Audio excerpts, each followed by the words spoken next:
आज हमें पढ़ना है बॉन्ड पोलैरिटी। क्या बेटा? Bond polarity. देखो इससे पहले हम क्या पढ़ के आए थे? Dipole movement. क्या पढ़ कर आए थे? डाइपोल मूवमेंट पढ़ कर आए थे। डाइपोल मूवमेंट का मतलब क्या था बेटा? बॉन्ड के अंदर पॉजिटिव टू नेगेटिव जो मूवमेंट होती है उसे क्या बोलते हैं? डाइपोल मूवमेंट बोलते हैं। और वो किस वजह से होती है कि बेटा एक होता है हमारा इलेक्ट्रोनेगेटिव और एक होता है हमारा इलेक्ट्रोपॉजिटिव एलिमेंट। जब दो एलिमेंट आपस में मिलते हैं तो इलेक्ट्रोनेगेटिव एलिमेंट इलेक्ट्रॉन को अपनी तरफ खींचता है, पॉजिटिव टू नेगेटिव खींचता है। उस वजह से बेटा एक डाइपोल मूवमेंट तैयार होता है, उसी को हम डाइपोल मूवमेंट बोलते थे। तो एक बॉन्ड के अंदर जब वो पोलर मूवमेंट आ जाए तो उसे ही हम बॉन्ड पोलैरिटी बोलते हैं। बॉन्ड पर जब डाइपोल मूवमेंट दिखाई दे उसी को हम बॉन्ड पोलैरिटी बोलते हैं। बस यही है बेटा, और कुछ भी नहीं। जैसे हम बेटा एक स्ट्रक्चर देखते हैं H2O का, दो हाइड्रोजन और एक ऑक्सीजन आपस में बॉन्ड बना रहे हैं, सिंगल सिंगल बॉन्ड बनेंगे। बेटा इस केस में हाइड्रोजन पॉजिटिव है और इलेक्ट्रॉन नेगेटिव है। ज्यादा इलेक्ट्रोनेगेटिव कौन है? ऑक्सीजन है। ठीक है, ऑक्सीजन को बेटा इलेक्ट्रॉन की जरूरत ज्यादा है, दो इलेक्ट्रॉन चाहिए इसको अपना ऑक्टेट पूरा करने के लिए, और हाइड्रोजन तो शेयर करने के लिए घूम ही रहा है। ठीक, तो हाइड्रोजन क्या करेगा? अपना इलेक्ट्रॉन इस तरफ देगा, शेयर करेगा, तो यहाँ पॉजिटिव यहाँ नेगेटिव चार्ज बन रहा है। तो बेटा मूवमेंट हो किस तरफ रही है? मूवमेंट हो रही है बेटा hydrogen to oxygen, hydrogen to oxygen. तो इसका रिजल्टेंट देखें तो बेटा रिजल्टेंट ये बना। क्या बना? ये रिजल्टेंट डाइपोल मूवमेंट बनी। बस ये इन दोनों की रिजल्टेंट ये बनी, एक डायरेक्शन में, यूनि डायरेक्शन हो गई ना, एक ही तरफ डाइपोल मूवमेंट हो रही है। नेक्स्ट स्ट्रक्चर देखते हैं BF3।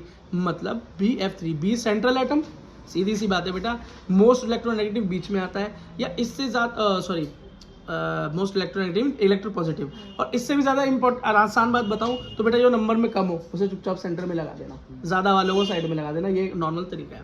ठीक, अब बेटा एक चीज ध्यान रखो, जो बीच में है हमारा ये B अपना ज्यादा इलेक्ट्रोपॉजिटिव है एज कम्पेयर टू F। ठीक, अब इलेक्ट्रॉन का मूवमेंट किस तरफ हो रहा है?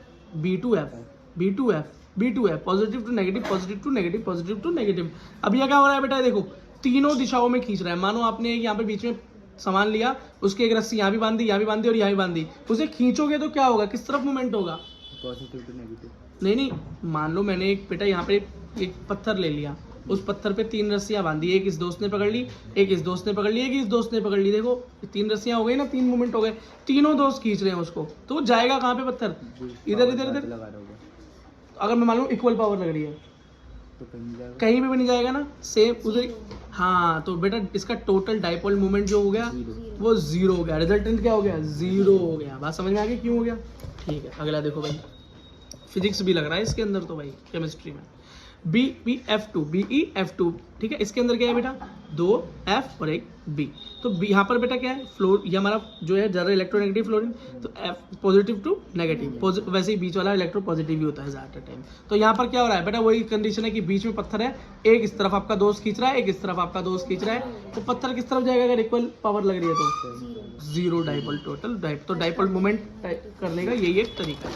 और बेटा याद रखना, मॉलिक्यूल का स्ट्रक्चर फॉर्म करने में भी ये डाइपोल मूवमेंट बहुत मैटर करता है ना। यही इसका स्ट्रक्चर तैयार करेगा कहाँ तक मूवमेंट होगी नहीं होगी।